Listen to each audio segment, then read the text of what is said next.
एक बार जोर से बोलना पड़ेगा, राधे राधे।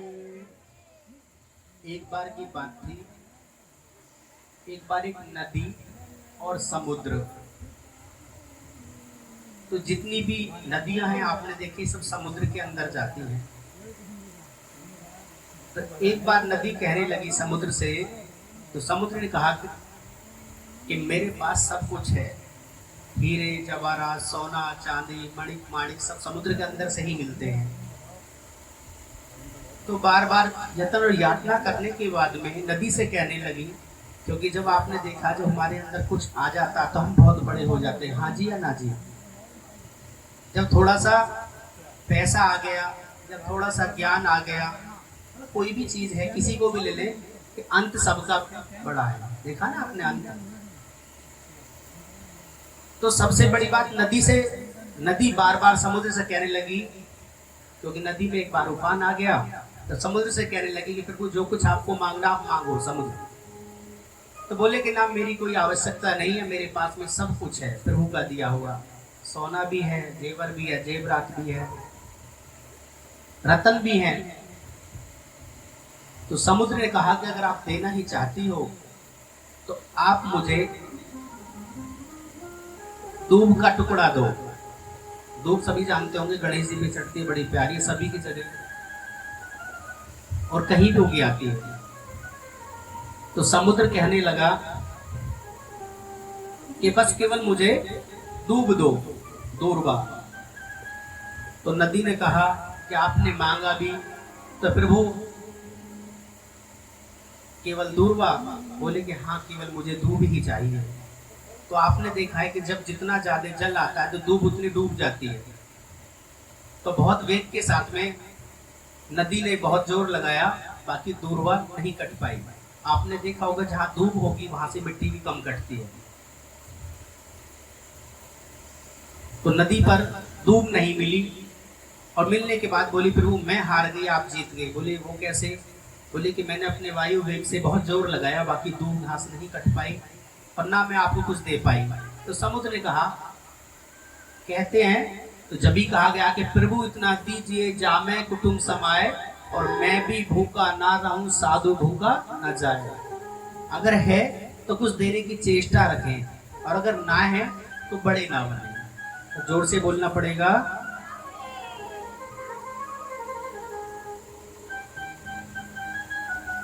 छोटी छोटी बातें अनुवृत्ति, बहुत कुछ बड़ी चीजें। कथा में आप सुनते आए हो, भगवान कभी भी किसी को साक्षात नहीं देते। कभी आपने देखा कि मुझे भगवान ने दिया है? भगवान पे लोग हस्तक्षेप और लगाते हैं। कैसे? बोले हमें भगवान ने ही नहीं दिया, सब कुछ भगवान का ही दिया हुआ है। हाँ जी, कुछ ऐसा है जो हमने पैदा किया, उसकी अगर मर्जी ना हो तो हम क्या कर सकते हैं? हम भगवान पे जो जाते पूजा अर्पण करने के लिए, भगवान केवल भाव का भूखा है।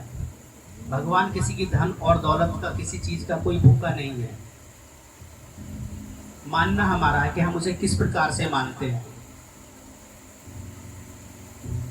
अगर आप शिवालय में जाएं, जैसे मैंने आपको बताया, और आपको शंकर जी पे जो दूध चढ़ाएं, गाय का दूध हो अति श्रेष्ठ, ना जो जैसा भी दूध हो हमारे यहाँ पे अति उत्तम। स्नान कराएं तो स्नान कराने के बाद दूध चढ़ाएं, तो दूध के बाद में जल से स्नान ना कराएं। अगर आपको कभी भी जल चढ़ाना है तो कांच के बर्तन में, स्टील का हो, प्लास्टिक कुछ भी हो, बाकी तांबे का और पीतल का पात्र ना हो तो ज्यादा अच्छा है, क्योंकि अमृत माना गया है।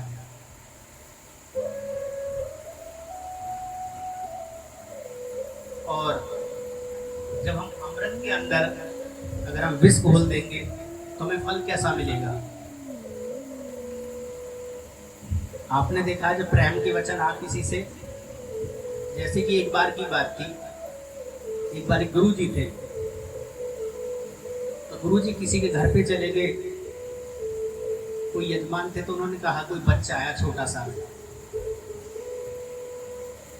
तो उनसे उनके पिताजी ने कहा, बोले बेटा गुरुजी आए हैं, जब आप गुरुजी को प्रणाम करो। बोले नहीं करना, क्योंकि बच्चे की जिद होती है। देखा जब बच्चा मेले में जाता है, उसे कितनी भी अच्छी चीजें आप खिला लो पिला लो, अगर उसने एक जिद कर दी, बोले मुझे हाथी लेना है, तो चाहे उसे पूरा मेला घुमा खिला दे, उसे हाथी ही चाहिए। कहते नहीं है बाल हट, राज हट और त्रिया हट। राजा ने कह दिया, बोले कि आपको ये करना है, तो राजा की मर्जी है, किसी को कुछ भी करवा सकता है।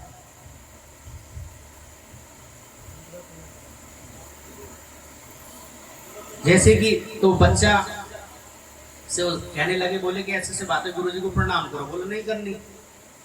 बोले नहीं बेटे, गुरुजी श्रेष्ठ है, बड़े, बच्चा क्या जाने, बच्चा तो बच्चा है। तो उसके बाद में उन्होंने क्या करा, हम झट से क्या करते हैं, जब कोई सम्मान में कुछ नहीं आता तो बच्चे को पीट देते हैं। तो उन्होंने क्या करा, 2-3 उस बच्चे में लगा दिए। बच्चा रोने लगा। तो रोने के बाद में जब गया तो उन्होंने बताई कि ऐसे माता जी के पास गया। तो उन्होंने कहा गुरुजी आए हैं, गुरुजी को नहीं प्रणाम नहीं कर रहा। कोई बात नहीं, तो मम्मी ने भी कहा, तो बच्चा बोला नहीं करनी, जिद तो जिद है। तो माता जी ने भी कहा, तो माता जी से प्रणाम नहीं करा। और जब प्रणाम नहीं करा तो 2-3 माता जी ने लगा दिए। गुरुजी इस बात को देख रहे थे, बोले भैया वो तो नहीं कर रहा, केवल आप तो प्रणाम कर लो। जैसे माता जी या पिताजी ने जैसे प्रणाम करा, तो उनका अनुसरण करके फिर बच्चे ने भी ऐसे ही कर दिया। तो सबसे बड़ी बात है, संस्कार दिए नहीं जाते, संस्कार खुद जो है सिखाए जाते हैं, परिवार को लिए जाते हैं, संस्कार कहीं बटते नहीं है। इसका कहने का मतलब, मेरा तात्पर्य ये है। ऐसे ही संगत की बात बताई कि जब हम सत्संग में जाते हैं तो वहां से हम कुछ ना कुछ हमें मिलता है। कैसे मिलता है, आप सप्तम दिवस हैं, सब इतने ज्ञानी आज हो गए कि मुझे भी कुछ मिलेगा, ऐसी बात नहीं है कि नहीं मिलेगा। क्योंकि अगर सीखने वाले की तमन्ना हो कि मुझे ये सीखना है, तो आपके अंदर से भी मुझे कुछ ना कुछ सीखने को मिलता है। जैसे कि एक बार की बात थी, तो एक हमारे महाराज जी थे। तो महाराज जी, आपने सुना होगा अकबर का नाम, सबने सुना होगा ना, कहानी पढ़ी होगी अकबर और बीरबल की। तो अकबर के यहाँ एक पंडित जी हमेशा पूजा पाठ करने के लिए जाया करते थे।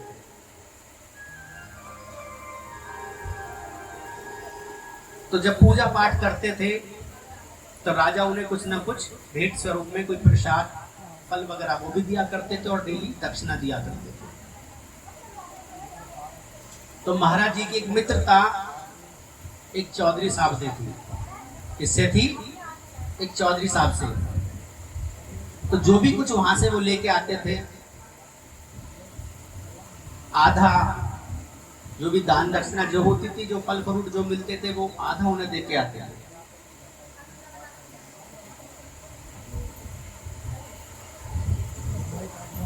महाराज जी का समय व्यतीत हो रहा था, तो आपने सुना होगा बीरबल ब्राह्मण था, बुद्धि का बड़ा तीव्र था।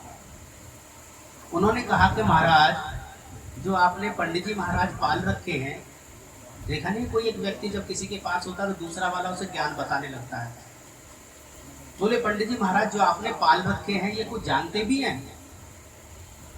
तो अकबर ने कहा, बोले हाँ बहुत जानते हैं, बड़े विद्वान हैं, बड़े योगी पुरुष हैं, बहुत अच्छे हैं, ज्ञानवान करते हैं। बोले जो ये भजन पूजा पाठ करते इससे क्या मिलता है? बोले इससे हमारा जो आगे कर्म है ये अच्छा हो जाता है, वातावरण शुद्ध हो जाता है, महाराज जी के माध्यम से कुछ दान हो जाता है। बोले महाराज इसमें कुछ भी नहीं रखा है, केवल दहम की बात है। बोले नहीं बीरबल ऐसा नहीं है। बोले फिर? तो ये तो सब कुछ जानते होंगे। बोले हाँ सब कुछ जानते हैं। तो बोले महाराज आप एक चीज बूझिए। बोले क्या? बोले आप ये बूझिए कि पहले आप मरेंगे या रानी?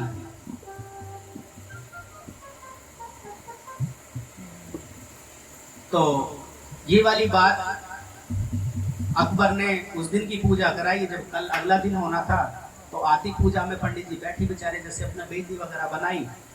तो बनाने के बाद में पूजन में बैठे तो बीरबल ने पहले ही बता दिया, बोले महाराज आप ये बूझना। बोले ठीक है। तो आए, बोले महाराज कथा वथा तो आज बाद में करेंगे, आप एक बात बताना। बोले हाँ। बोले आप ये बताओ पहले हम मरेंगे या रानी? पंडित जी बोले पता कौन सा मर जा भाई, जन्म और मृत्यु का अधिकार प्रभु का है, किसी को क्या पता कौन मर जाए। तो जो उनकी मित्रता थी किनसे थी? चौधरी साहब से, तो आधा उनको देते थे। और पंडित जी महाराज बड़े परेशान, बोले भाई चौधरी महाराज आज कैसे? बोले बस कैसे कुछ बात नहीं, अपने पास में 24 घंटे का समय है, अगर ये बता दिया कि तुम मरोगे, रानी मरेगी या राजा मरेगा, तो कुछ आगे काम चलेगा, नहीं तो महाराज कल 24 घंटे बाद में कोलू में पीस दिए जाओगे। पंडित जी को बस इतनी बात कहने के बाद बेचारों को नींद भी नहीं आई, बस यही सोचने लगे। तो मित्र से आके ये कही, तो मित्र ने कहा बोलो महाराज बस ये छोटी सी बात। बोले तो छोटी बता रहे हैं, जीवन और मृत्यु की बात हो रही है, परिवार भी चला जाएगा कल को। बोले तो कह देना कि इतना तो मैं महाराज तुम्हारा प्रसाद खा खा के ज्ञानी हो चुका हूँ। बोले बता तो दे क्या कहेगा। बोले इस बात को कह देना, जब कल तुम सुबह जाओ तो राजा तुमसे एक क्वेश्चन करेगा। बोले हाँ। तो बोले कल जाने के बाद में आप कहना, बोले मुझसे तो कोई बड़ा क्वेश्चन पूछो, ये छोटे मोटे पूछ लिए आपने कि जन्म और मृत्यु, इतना तो मेरा चौधरी बता देगा जो रोज डेली प्रसाद खाता है मेरा। बोले अच्छा। तो उन्होंने कहा, बोले महाराज पंडित जी आगे पूजा वूजा, बीरबल ने कहा अकबर से। बोले अच्छा आगे? बोले हाँ। तो पूछते चलोगे? तो बोले महाराज आप बताइए।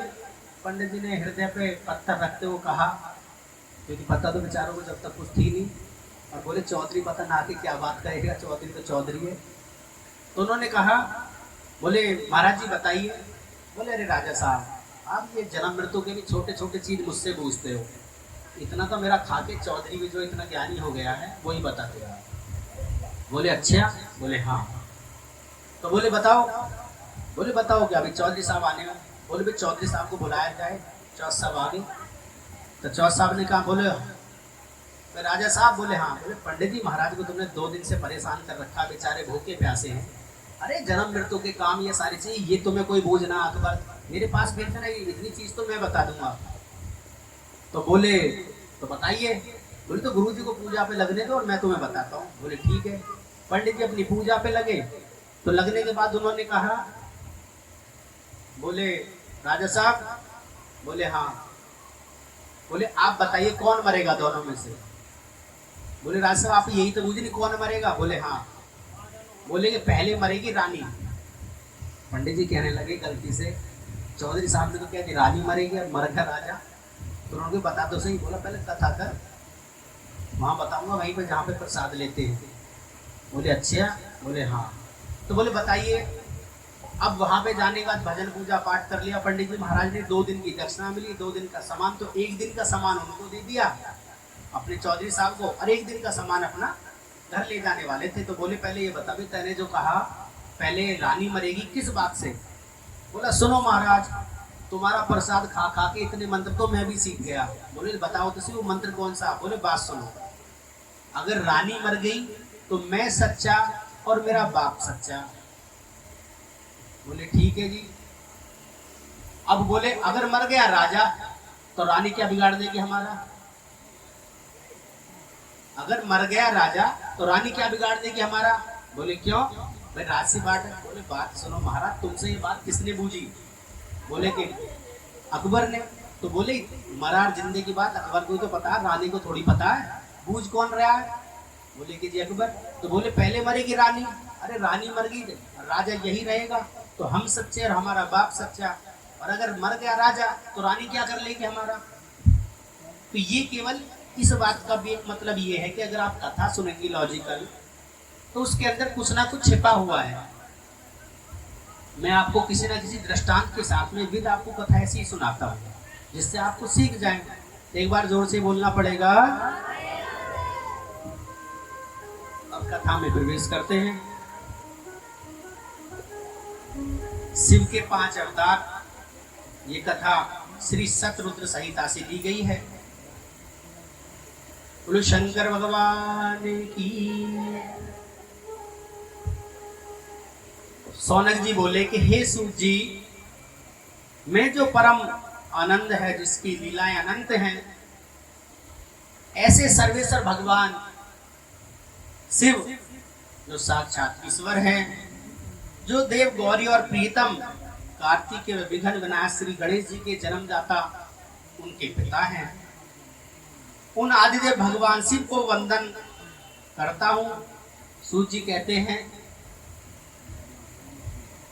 कि हे प्रभु, हे भगवान, शिव के उन अवतारों के विषय में बताइए जिनमें सज्जन कल्याण शिव जी के द्वारा किया गया हो। सूत जी कहते हैं कि हे सौनक, आपने बहुत अच्छी बात पूछी है।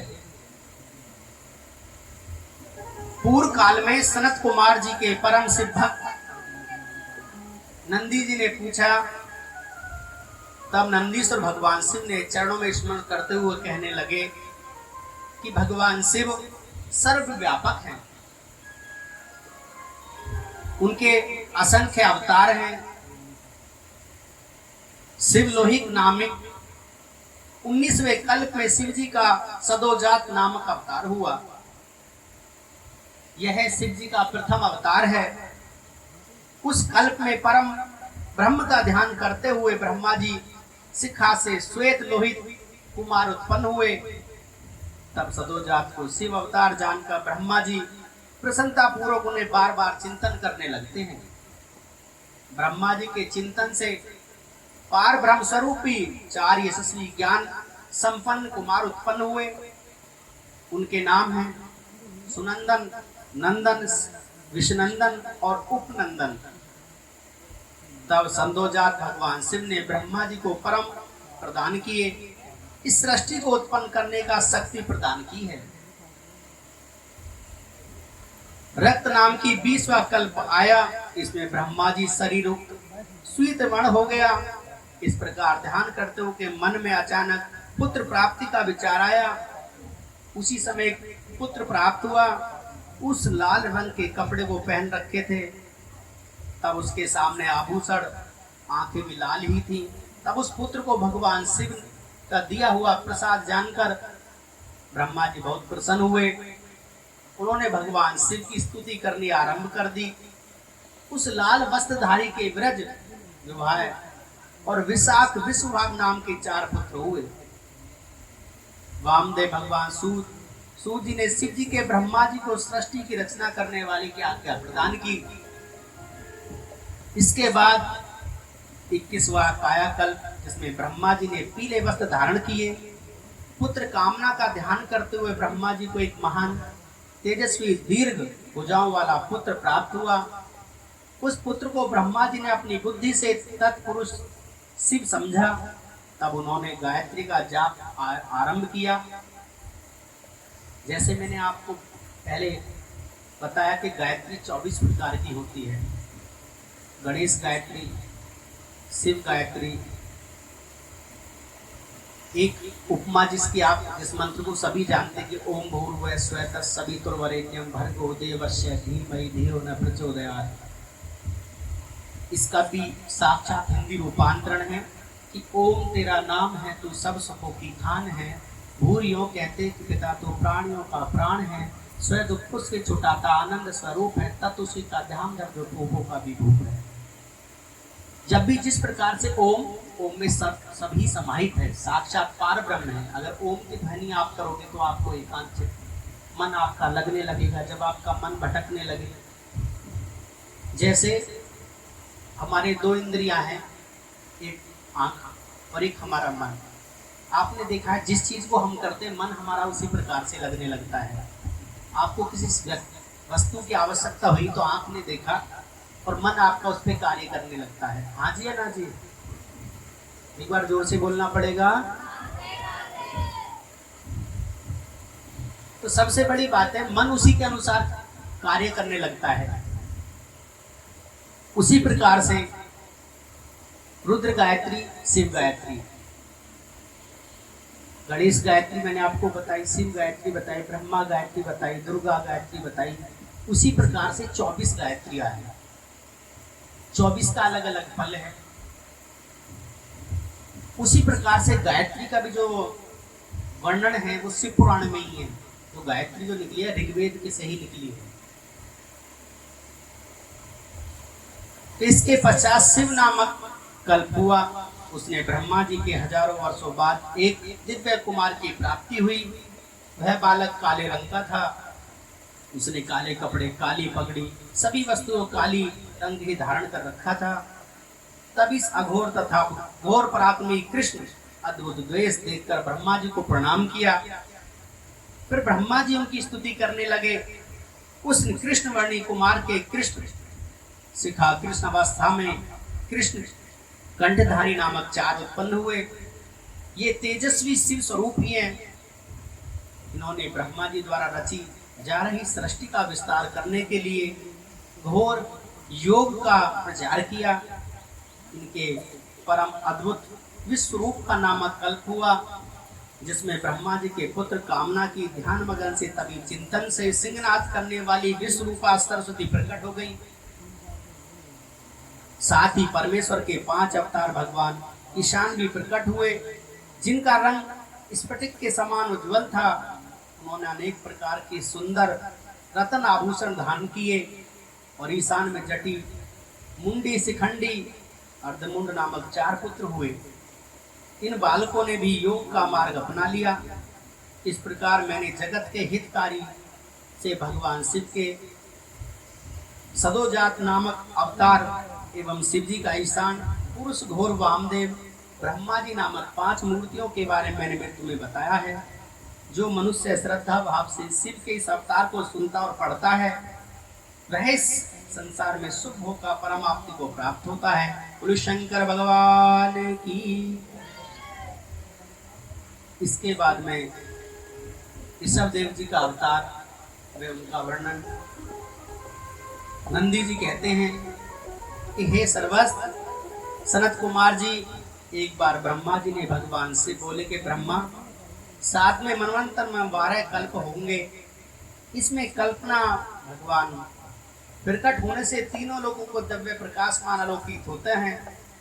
मनु के प्रपोत्र बनेंगे। उन मनवंतर 4 युग होगा।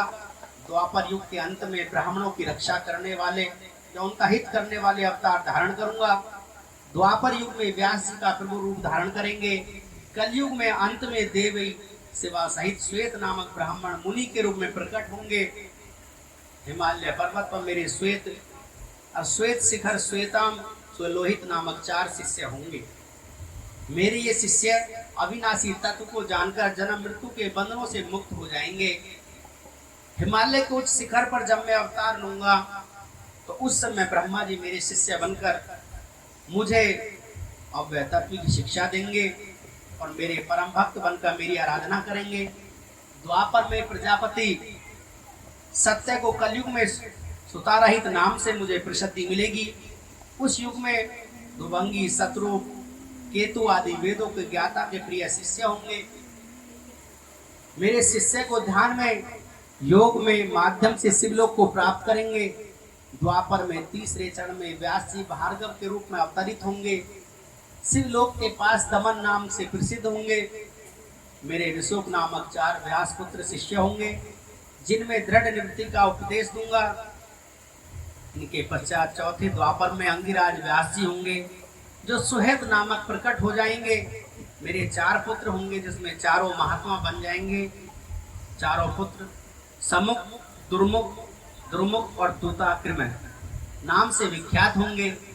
5वें द्वापर में व्यास जी सविता नाम से प्रसिद्ध होंगे और इनके कंक नाम योगी एक महान तपस्वी हो जाऊंगा। तब मैं व्यास जी ने सहायता करूंगा और उन्हें अर्थ मुक्ति के मार्ग का आश्रय भी मैं तुम्हें दूंगा। 9वां द्वापर आने पर व्यास जी सारस्वत होंगे। तब मैं स्वयं ऋषभ नामक अवतार में धारण करूंगा। परस्पर मार्ग भार्गव तथा ग्रीस मेरे शिष्य होंगे। ये चारों श्रेष्ठ योगी सदा योग के मार्ग का अनुसरण करेंगे। अपने ऋषभ अवतार में भद्रायु नाम के एक राजकुमार को जीवन दान दूंगा, जो इस विषय द्वारा मर जाएगा। जब वह राजकुमार भद्रायु 16 वर्ष का होगा, उस समय मेरे अंश ऋषभ ऋषि उनके घर जाएंगे। जब वह राजकुमार श्रद्धा को भक्ति भावना से पूजन करेगा, तब वे मुनि राजधर्म का उपदेश करेंगे। उसकी पूजा अर्चना से प्रसन्न होकर मुनि भद्रायु को दिव्य कवच, शंख तथा शत्रुओं का विनाश करने वाला खंडन प्रदान करेंगे। यही नहीं, उनका शरीर पर अद्भुत भस्म लगाकर उन्हें 12,000 हाथियों का भी उनके अंदर बल होगा। भद्रायु अनेक वरदान दिव्य वस्तु प्रदान करेंगे। इनके पश्चात वे वहां से चले जाएंगे और कीर्ति मालिनी नामक परम सुंदरी कन्या के विवाह करके धर्म पूर्वक राज्य होगा। यह ऋषभ नामक नवा अवतार है। ऋषि चरित्र का परम पावन महान स्वर्ग तथा यश के आयु प्रदान करने वाले होंगे। इनके अनुसार ऋषभ के अवतार होने के बाद में नंदी और वर प्राप्ति का विवाह वर्णन, एक बार जोर से बोलना पड़ेगा। नंदी जी को वर प्राप्ति और विवाह का वर्णन। नंदी जी कहते हैं कि हे महामुनि, मैंने वन में जाकर घोर तपस्या करनी शुरू कर दी। मैं स्वच्छ मन और श्रद्धा भाव से भगवान शिव के 3 नेत्र, 10 भुजा तथा 5 मुख वाले रूप को धारण करते हुए मंत्र का जाप करने लगा। मेरी दुष्कर तपस्या से अभिभूत होकर भगवान शिव प्रसन्न हो गए। तब भगवान शिव देवी पार्वती सहित मुझे दर्शन प्राप्त हुए और भगवान शिव बोले कि हे शिलाद पुत्र नंदी, मैंने तुम्हारी इस तपस्या से बहुत प्रसन्न हूँ। तुम जो चाहो मांग लो, तुम्हारी इच्छा से अवश्य पूरी करूँगा। देवादिदेव भगवान शिव के उत्तम वचन उनके चरणों में गिर पड़ा और पुनः स्तुति करने लगे।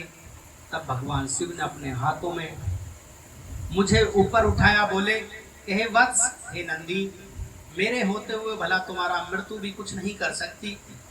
तुम अजर और अमर हो, सदा मेरे गणनायक बनकर ही रहोगे। मेरा प्रेम तुम पर सदा बना रहेगा। तब मृत्यु को कभी प्राप्त नहीं होगे और तुम्हारे घर पर मृत्यु भी नहीं आएगी। जैसे पूर्व काल में बताया गया कि जो व्यक्ति अगर शिव की पूजा कर रहा है तो मृत्यु भी उसको लेके नहीं जा सकती। कब तक? जब तक वो शिव की पूजा कर रहा है। अगर उसका समय भी आ गया तो मृत्यु को वहां पे जब तक खड़ा रहना पड़ेगा, तब तक उस शिव की पूजा करता रहेगा। बोले शंकर भगवान की, क्योंकि शंकर भगवान अविनाशी है। काल भी कुछ नहीं बिगाड़ सकता। जन्म और मृत्यु का जो अधिकार है वो केवल शंकर भगवान को है, बाकी किसी देवता को नहीं है।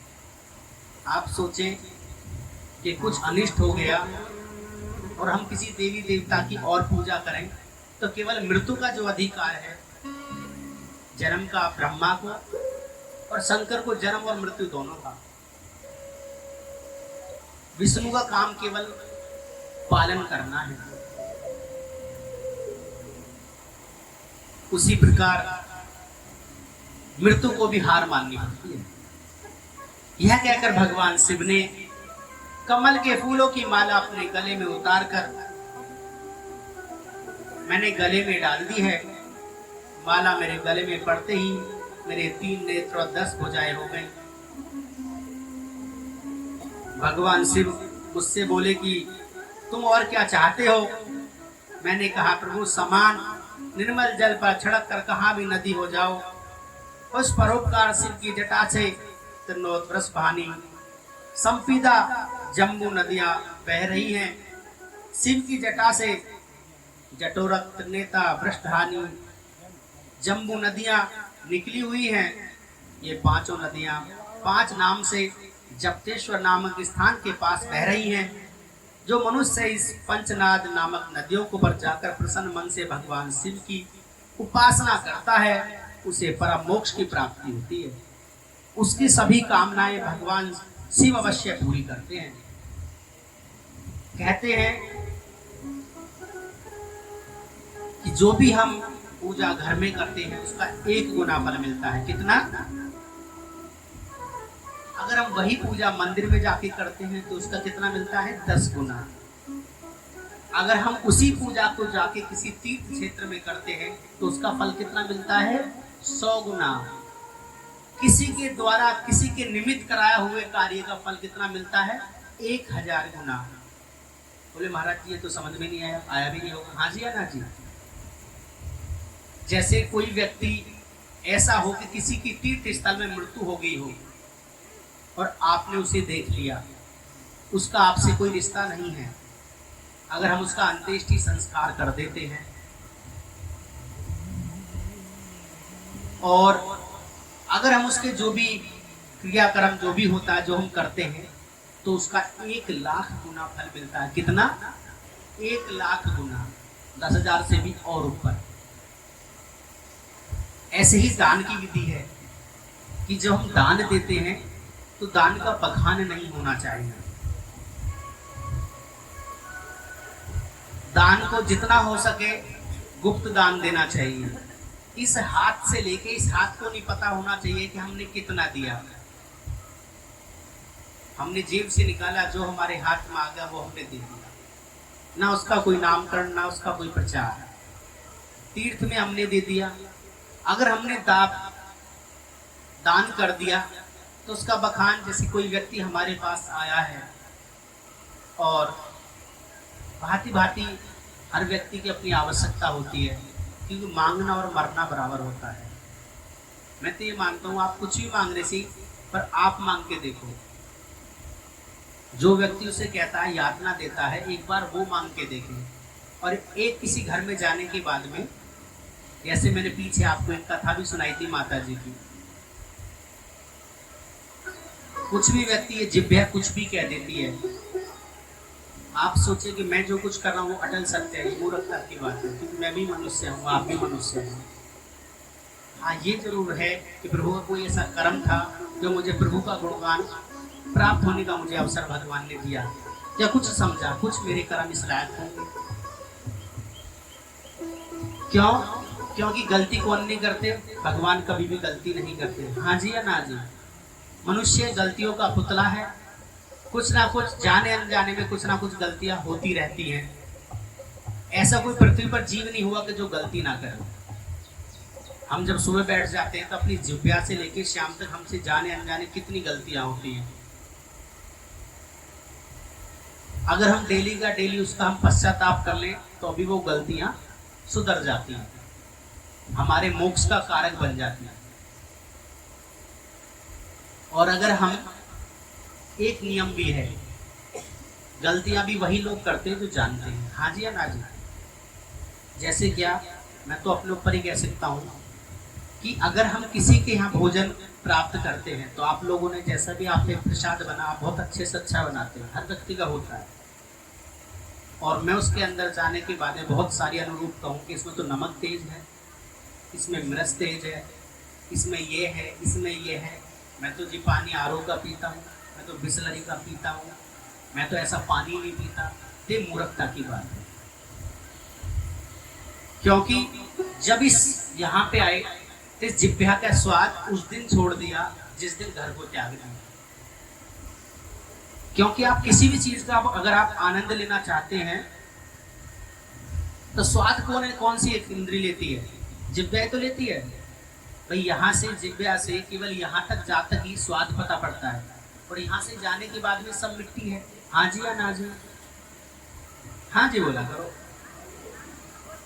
3 दिन बाद कितना याद करोगे आप? देखो ऐसे महाराज जी हाँ जी बोलते थे।